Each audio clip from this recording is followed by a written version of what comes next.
देखिए, रायपुर में nude party का मामला लगातार गर्माता जा रहा है। अब इस पूरे मामले में राज्य महिला आयोग की एंट्री हो गई है। छत्तीसगढ़ राज्य महिला आयोग ने मामले में संज्ञान लिया। महिला आयोग अध्यक्ष ने इसकी निंदा की है। रायपुर पुलिस अधीक्षक से भी बातचीत की, मामले में कार्रवाई को लेकर जानकारी मांगी है और साथ ही साथ जांच के निर्देश भी दिए हैं। मामले में अज्ञात लोगों के खिलाफ एफआईआर दर्ज की गई है। थाना तेलीबांधा में मामला पूरा दर्ज किया गया है। तो देखिए, रायपुर में न्यूड पार्टी का मामला जब से सामने आया, लगातार ये मामला गर्माता जा रहा है। एक और पुलिस प्रशासन हरकत में है, लगातार एक्शन मोड में नजर आ रही है, तो वहीं दूसरी ओर राज्य महिला आयोग की भी अब इस पूरे मामले में एंट्री हो गई है। छत्तीसगढ़ राज्य महिला आयोग ने मामले में संज्ञान लिया है और इस पार्टी के पोस्टर वायरल हुए थे। इसको लेकर महिला आयोग अध्यक्ष ने इसकी निंदा भी की है। और आपत्तिजनक विषय था। जब मेरे संज्ञान में आ जाया, इसकी नोटशीट बना करके एसपी रायपुर को भी जारी किया है। ऐसे लोग कोई ना कोई उनके पीछे सरगना जरूर होगा। छत्तीसगढ़ बहुत शांति प्रिय राज्य है और यहाँ पर इस तरह की जो पार्टी करने की सोच रखने वाले लोग हैं, ऐसे लोगों की तो जितनी निंदा की जाए कम है। और इस खबर पर अधिक अपडेट के साथ हमारे सहयोगी नितेश गर्ग लाइव जुड़ गए। नितेश, सबसे पहले तो बताइए कि इस पूरे मामले में अब तक क्या कार्रवाई हुई है, साथ ही ये भी बताइए कि राज्य महिला आयोग ने किस तरह से कार्रवाई की मांग की है। बिल्कुल, देखिए, सबसे पहले विस्तार न्यूज ने कुछ दिनों पहले ये प्रमुखता से मुद्दा उठाया था। हमारे हाथ वो तमाम पेज लगे थे जिससे ये पोस्टर सर्कुलेट किए जा रहे थे, जिसमें एडसेंस बाकायदा लगाया गया था और फिर हमने प्रमुखता से दिखाया था कि जहां पर न्यूड पार्टी का आह्वान रायपुर में किया जा रहा है। इसके साथ ही संवाद भी स्थापित करने की कोशिश की थी उस पेज से, जो इंस्टाग्राम हैंडल था उसमें। तब साफ तौर पर पूछा गया कैसे आना है, क्या आना है, और फिर उसके बाद जो है उसके बाद फौरन तौर पर जैसे ही सामने वाले को संदेह होता है वो ब्लॉक कर देता है और फिर जाकर जैसे ही खबर विस्तार न्यूज चलाता है अकाउंट को डीएक्टिवेट कर दिया जाता है। इसके बाद लगातार हमारी तमाम जगहों पर इस खबर को लेकर प्रतिक्रिया हम लेते रहे तमाम नेताओं से। सभी का हमने देखा कि कल तक तमाम नेताओं ने इसमें प्रतिक्रिया दी। अब जो है आप देख सकते हैं कि महिला आयोग के अध्यक्ष की एंट्री हुई है। चूँकि देखिए, महिला अस्मिता से जुड़ा हुआ मुद्दा है। सार्वजनिक स्थलों पर वेशभूषा हो या फिर गरिमामयी आयोजन, इन तमाम चीज़ों पर महिला आयोग के पास अधिकारिता होती है। वो पत्राचार कर सकता है, पत्र व्यवहार कर सकता है और संबंधित लोगों से बातचीत कर सकता है। अध्यक्ष महोदया ने बात की है एसएसपी रायपुर से। मामले में एफआईआर दर्ज कर ली गई है तेलीबांधा थाना क्षेत्र में। जो इंस्टाग्राम अकाउंट हैंडलर, संचालक और अन्य के विरुद्ध मामला दर्ज किया गया, यानी कौन हैंडलर है ये ढूंढना बाकी है और अन्य लोग कौन है ये ढूंढना बाकी है। दोनों ही मामलों में साइबर सेल और क्राइम ब्रांच की टीम, इसके साथ ही थाना तेलीबांधा की टीम जुटी हुई है और एसएसपी रायपुर लाल उमेश सिंह लगातार खुद ऑब्जर्वेशन कर रहे हैं, निगरानी बनाए हुए हैं।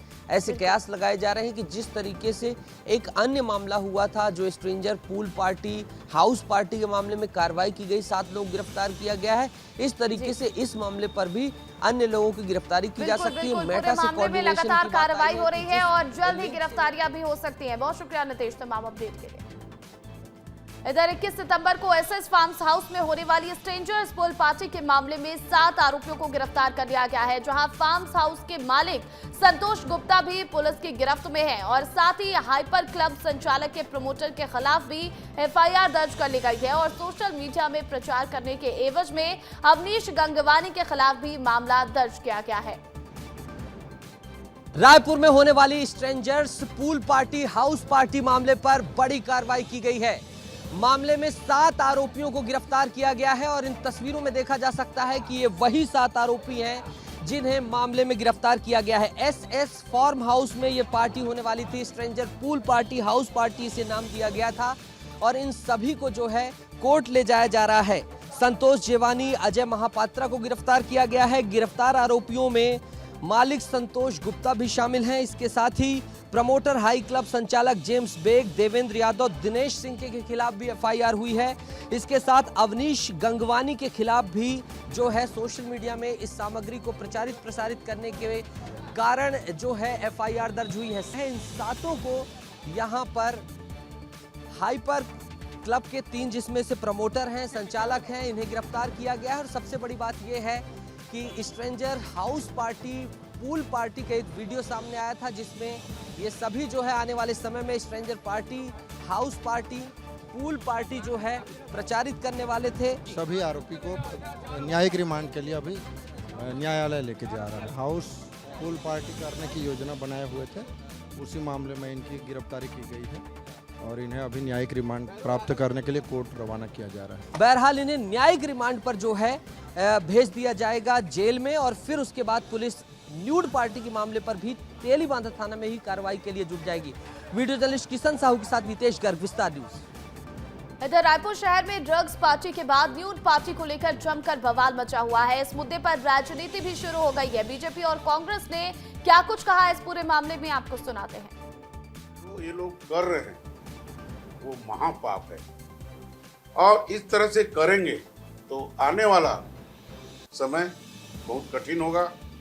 माननीय मुख्यमंत्री जी से बात करूंगा कि देर रात तक जो पार्टियां चलती हैं उसमें अंकुश लगना चाहिए और जो ये काम करा रहे हैं उन पे कार्रवाई भी होना चाहिए और ये महापाप है और पापियों को भगवान भी अपने जगह स्थान में जगह नहीं देते। जब सरकार नाम की संस्था का अस्तित्व खत्म हो जाता है तब प्रदेश में न्यूड जैसे पार्टियां शुरू हो जाती है। भारतीय जनता पार्टी के सरकार में अराजक तत्व कितने बेलगाम हो गए हैं। छत्तीसगढ़ की संस्कृति को बिगाड़ने के लिए एक गलत परंपरा शुरू करने का काम भारतीय जनता पार्टी की सरकार के संरक्षण में चल रहा है। खबर सीएम विष्णुदेव साय को लेकर है। आज सीएम विष्णुदेव साय कई बैच के लेने वाले हैं। 1:15 पर मंत्रालय महानदी भवन जाएंगे सीएम। राज्य सैनिक बोर्ड की बैठक लेंगे। वहीं अन्य कार्यालयीन कार्यों में भी व्यस्त रहने वाले हैं। विभागों की समीक्षा करेंगे और बैठकें भी ले सकते हैं सीएम विष्णुदेव साय। तो देखिए आज सीएम विष्णुदेव साय कई बैच के लेने वाले हैं। 1:15 पर मंत्रालय महानदी भवन जाएंगे सीएम और राज्य सैनिक बोर्ड की बैठक लेंगे। इसके अलावा कई कार्यक्रम जो है उसमें शिरकत करेंगे। कई कार्यालयीन कार्यों में व्यस्त रहेंगे। विभागों की समीक्षा बैठक भी सीएम कर सकते हैं। इधर कांकेर जिले के नरहरपुर में ब्लॉक स्तरीय ठाकुर जोहारनी कार्यक्रम का आयोजन किया गया। इसमें सीएम विष्णुदेव साय शामिल हुए और इस दौरान सीएम विष्णुदेव साय ने कहा अटल बिहारी वाजपेयी ने छत्तीसगढ़ का गठन किया था। आज 25 साल हो गए। पहली बार आदिवासी भाइयों का विकास हो, इसके लिए आदिम जाति कल्याण का पहली बार गठन किया गया है और इससे पहले किसी को इसकी चिंता ही नहीं थी। आपको बता दें इस दौरान विशेष अतिथि के रूप में झारखंड के पूर्व सीएम अर्जुन मुंडा भी पहुंचे थे। कार्यक्रम की अध्यक्षता कांकेर विधायक आशाराम नेताम ने की और इस दौरान विभिन्न मांगों की घोषणा भी हुई। और छत्तीसगढ़ में कल से कांग्रेस की वोट चोर गद्दी छोड़ पद यात्रा निकलने वाली है। 16 से 18 सितंबर तक जिलों में निकलेगी यह पद यात्रा और सचिन पायलट इसमें शामिल होने वाले हैं। प्रदेश कांग्रेस के वरिष्ठ नेता भी मौजूद रहेंगे। रैली में सभाओं का भी आयोजन किया जाएगा। हस्ताक्षर अभियान और बाइक रैली भी निकाली जाएगी। कांग्रेस घर घर पहुंचेगी और वोट चोरी का संदेश लोगों को देगी। 16 सितंबर को रायगढ़ से यात्रा की शुरुआत होने वाली है। पदयात्रा संचालन के लिए समिति का गठन भी कर दिया गया है और कल से इस पदयात्रा की शुरुआत होने वाली है। तो देखिए वोट चोर गद्दी छोड़ का जो मुद्दा है वो छत्तीसगढ़ में लगातार गर्माता जा रहा है। इस मुद्दे को लेकर लगातार छत्तीसगढ़ में कांग्रेस हल्ला बोल में है और ऐसे में लगातार प्रदर्शन भी कर रही है। आपको बता दें कि कांग्रेस के जो प्रदेश प्रभारी है सचिन पायलट वो भी पहुंचने वाले हैं और 16 से 18 सितंबर तक इस पदयात्रा में शामिल होने वाले हैं। इधर छत्तीसगढ़ सरकार का बड़ा फैसला सामने आया जहां पर शासकीय महाविद्यालयों में अब भर्ती होगी। 700 पदों पर होगी भर्ती। 625 सहायक प्राध्यापक भर्ती किए जाएंगे। 25 क्रीड़ा अधिकारी और 50 ग्रंथपाल की भी भर्ती होगी। वित्त विभाग ने भर्ती प्रक्रिया की अनुमति दे दी है।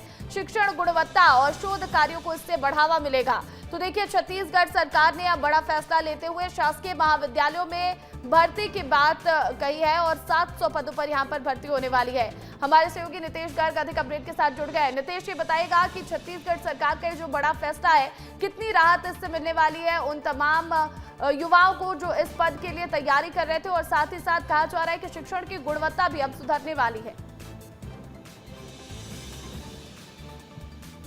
देखिए उच्च शिक्षा विभाग ने जो है वित्त विभाग के पास प्रस्ताव भेजा था और वित्त विभाग ने इस प्रस्ताव को मंजूरी दी है। आशय साफ है, मतलब साफ है कि जो उच्च शिक्षा के क्षेत्र में अध्ययन अध्यापन का कार्य कराना चाहते थे, तमाम चीज़ें कराना चाहते थे, अब आने वाले समय में जल्द ही उनके लिए बाकायदा नोटिफिकेशन जारी करके भर्तियों को आयोजित कराया जाएगा। बहरहाल नोटिफिकेशन कितनी भर्तियों का होगा, 250-250 में अलग अलग स्लॉट्स में होंगी, 300-300 में होंगी, ये सब कुछ जो है एजेंसी तय करेंगी, लेकिन 700 पदों की मंजूरी दे दी गई है और शासकीय महाविद्यालयों में 700 पदों पर जो है भर्ती की जाएगी, जिसमें से सहायक असिस्टेंट प्रोफेसर 625, 25 क्रीड़ा अधिकारी जो होते हैं, जो स्पोर्ट्स के होते हैं, और 50 ग्रंथपाल होते हैं जो लाइब्रेरी वगैरह देखते हैं। तो इस तरीके से ये राहत भरी खबर है जो आंखों में सपना लिए इन भर्तियों की तैयारी कर रहे थे, और इससे कहीं ना कहीं जो महाविद्यालयों में असिस्टेंट प्रोफेसर्स का अभाव है वो भी दूर करने में मदद मिलेगी। तो एक जो है बड़ी मंजूरी वित्त विभाग के द्वारा दी गई है। अब देखना होगा कि ये भर्तियां कब तक होती हैं। बिल्कुल बिल्कुल, और बहुत बड़ा फैसला इसे हम सरकार का मान सकते हैं। बहुत शुक्रिया तमाम अपडेट के लिए। कांग्रेस प्रभारी विजय जांगड़ का छत्तीसगढ़ दौरा है और ऐसे में शाम 6 बजे रायगढ़ आएंगे विजय जांगड़। वोट चोर गद्दी छोड़ रैली की तैयारियों का जायजा लेंगे। कल बिलासपुर, तखतपुर, मुंगेली में जायजा लेंगे। 3 दिन अलग अलग जिलों में पदयात्रा में शामिल होंगे और कांग्रेस की 3 दिवसीय पदयात्रा कल से शुरू होने वाली है। तो देखिए, वोट चोर गद्दी छोड़ का मुद्दा लगातार गर्माता नजर आ रहा है और लगातार इस मुद्दे पर कांग्रेस मुखर होकर प्रदर्शन कर रही है। और आपको बता दें कि अब 3 दिनों की पदयात्रा कांग्रेस की कल से शुरू होने वाली है। इसमें कांग्रेस प्रभारी विजय जांगड़ भी शामिल होने वाले हैं और इसमें शिरकत करने के लिए आज शाम 6 बजे रायगढ़ आएंगे विजय जांगड़। इधर गुजरात का दौरा करेंगे शिक्षा मंत्री। शिक्षा और विज्ञान संस्थान का निरीक्षण करेंगे, नवाचार और तकनीक का अध्ययन करेंगे, विभिन्न संस्थानों में अधिकारियों के साथ बैठक करेंगे। अहमदाबाद में अंतरिक्ष संस्थान का भ्रमण करेंगे और कल शिक्षा समीक्षा केंद्र और स्कूल का भी दौरा करेंगे। 17 सितंबर को अहमदाबाद से रायपुर वापस आएंगे। तो देखिए, बड़ी खबर है छत्तीसगढ़ वासियों के लिए। गुजरात का दौरा करेंगे छत्तीसगढ़ के शिक्षा मंत्री और शिक्षा और विज्ञान संस्थान का निरीक्षण करेंगे, वहां पर नवाचार और तकनीक का अध्ययन भी करेंगे। खबर राजधानी रायपुर से है, जहां पर नेता प्रतिपक्ष डॉक्टर चरणदास महंत ने हाफ बिजली बिल योजना को लेकर बीजेपी सरकार पर जमकर निशाना साधा है। उन्होंने कहा कि तीसरी बार बिजली के दामों में बढ़त देखने को मिली है। बिजली बिल हाफ योजना को बीजेपी सरकार ने बंद कर दिया और कहा कि हर उपभोक्ता को बिजली बिल में कम से कम 1000 की बढ़त दिख रही है। साथ ही सवाल पूछते हुए कहा कि आखिर क्यों बिजली की दर में इतनी उछाल है। इधर छत्तीसगढ़ शराब घोटाले मामले से जुड़ी बड़ी खबर सामने आ रही है। चैतन्य बघेल की कोर्ट में आज पेशी होनी है। ईडी की विशेष कोर्ट में उन्हें पेश किया जा सकता है और शराब घोटाला मामले में ये पेशी होगी। न्यायिक रिमांड पर जेल में बंद है चैतन्य बघेल और आज उनकी पेशी होने वाली है। तो देखिए, छत्तीसगढ़ शराब घोटाले मामले में लगातार कार्रवाई हो रही है। ऐसे में चैतन्य बघेल की आज कोर्ट में पेशी हो सकती है। ईडी की विशेष कोर्ट में उन्हें पेश किया जा सकता है। शराब घोटाले मामले में पेशी होगी। फिलहाल न्यायिक रिमांड पर जेल में बंद हैं चैतन्य बघेल। इधर दुर्ग के पद्मनाभपुर थाना क्षेत्र में रविवार को एक मकान में चल रही प्रार्थना सभा पर धर्मांतरण के आरोप लगने से विवाद हो गया। सूचना पर बजरंग दल के कार्यकर्ता पहुंचे और नारेबाजी करते हुए हनुमान चालीसा का पाठ शुरू कर दिया। इस दौरान दोनों पक्षों में धक्का मुक्की और झड़प हो गई। स्थिति बिगड़ने पर पुलिस ने मौके पर पहुंचकर पादरी को थाने ले जाना चाहा, लेकिन भीड़ ने गाड़ी रोकने का प्रयास किया। हालात संभालने के लिए अतिरिक्त बल बुलाना पड़ा। एडिशनल एसपी सुखनंदन राठौर ने बताया कि दोनों ही पक्षों को समझाइश दी गई है और वैधानिक कार्रवाई की जा रही है।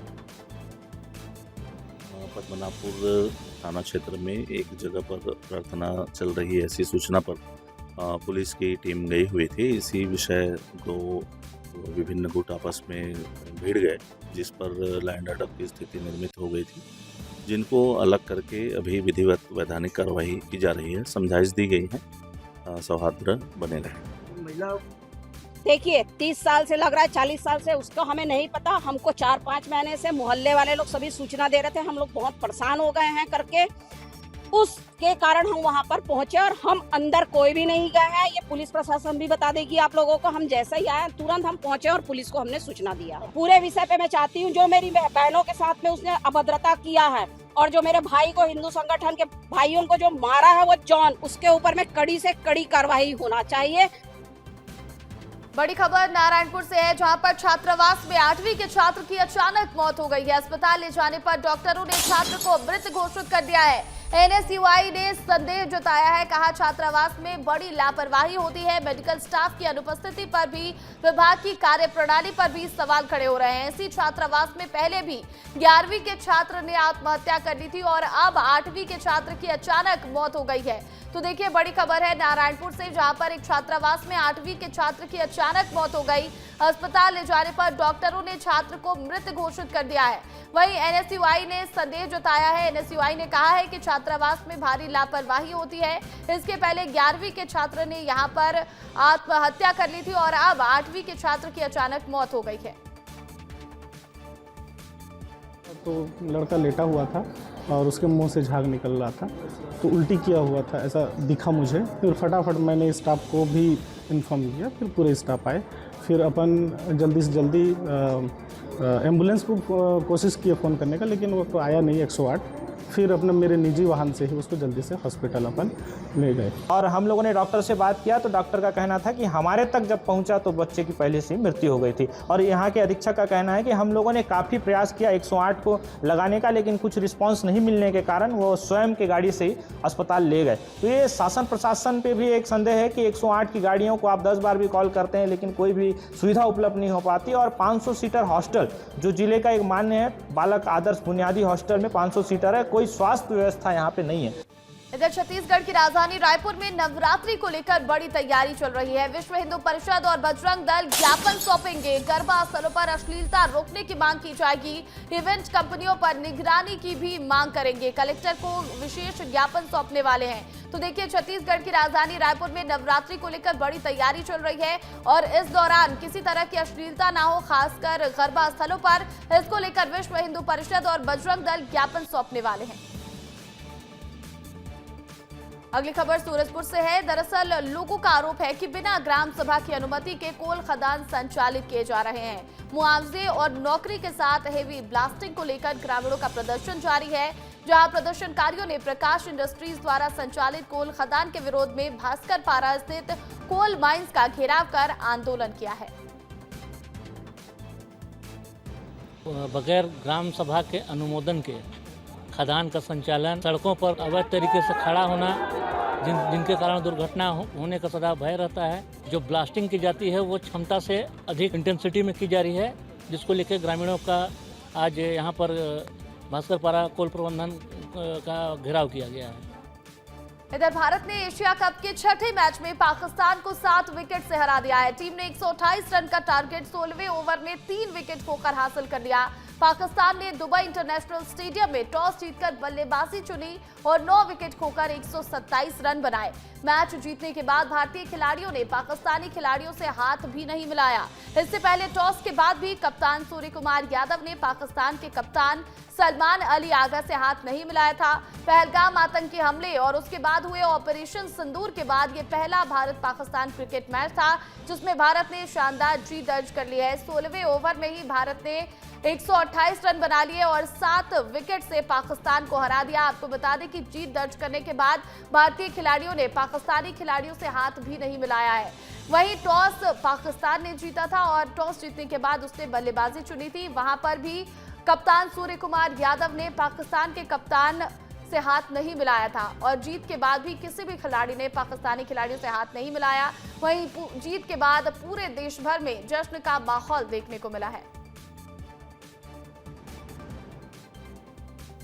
तो देखिए, आपको अब इस जश्न की 8 तस्वीरें दिखाते हैं किस तरह से भारत की जीत के बाद देश भर में जश्न का माहौल देखने को मिला है। चाहे वो जम्मू कश्मीर हो या फिर मध्य प्रदेश का उज्जैन जिला, हर जगह पर जितने भी क्रिकेट प्रेमी हैं वो सड़कों पर उतरे नजर आए, ढोल नगाड़ों के साथ नाचते गाते और भारत का तिरंगा लहराते नजर आए। साथ ही साथ यहाँ पर आतिशबाजी भी की गई है। नागपुर की तस्वीरें भी आप देखिए, वहीं पटना से भी तस्वीरें सामने आई हैं जहां पर लोग आतिशबाजी करते नजर आ रहे हैं। प्रयागराज में झंडा लेकर लोग भारत की जीत का जश्न मना रहे हैं। सिलीगुड़ी में भी लोग नाचते गाते आपको सड़कों पर दिखाई दे रहे होंगे। इंदौर में भी कुछ ऐसी तस्वीरें सामने आई जहां पर सैकड़ों की संख्या में भारत की जीत के बाद लोग सड़क पर उतर आए और लगातार जो है वो जीत का जश्न मनाते दिखे। अयोध्या से खूबसूरत तस्वीरें सामने आई हैं। आप देखिए किस तरह से यहाँ पर जीत का जश्न मनाया गया। और उज्जैन में जहां दिन में हवन पूजन किया गया, भारत की जीत की कामना की गई, वहीं शाम में आतिशबाजी के बाद जश्न का माहौल देखने को मिला।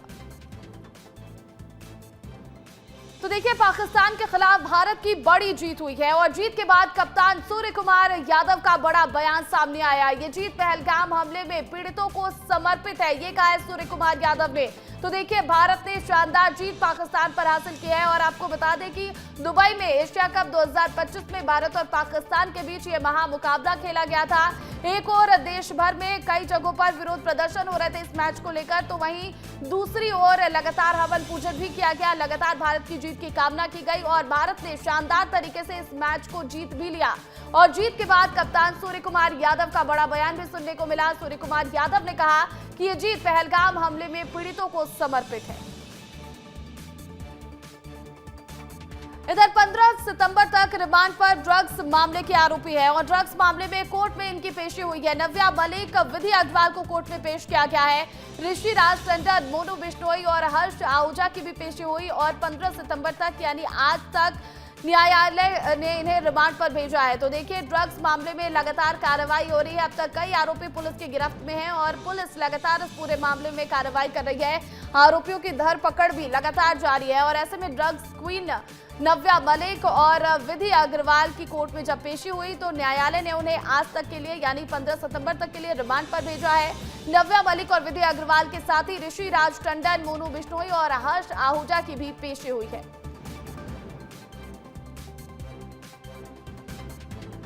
छत्तीसगढ़ के अंबिकापुर जिले में धर्मांतरण का खेल लगातार जारी है। मैनपाट में बच्चों का धर्मांतरण कराया जा रहा था। बच्चों को दलाल ले जा रहे थे चर्च और चंगाई सभा। स्थानीय लोगों ने इसका जमकर विरोध किया है। बच्चों को चर्च ले जाने से रोका गया। माझी जनजाति के बच्चों का यहाँ पर ब्रेन वॉश किया जा रहा था और ऐसे में आपको बता दें कि अंबिकापुर में धर्मांतरण का खेल लगातार जारी है। मैनपाट में बच्चों का धर्मांतरण कराया जा रहा है। देखिए कितने छोटे छोटे ये बच्चे हैं और उनका धर्मांतरण कराया जा रहा है।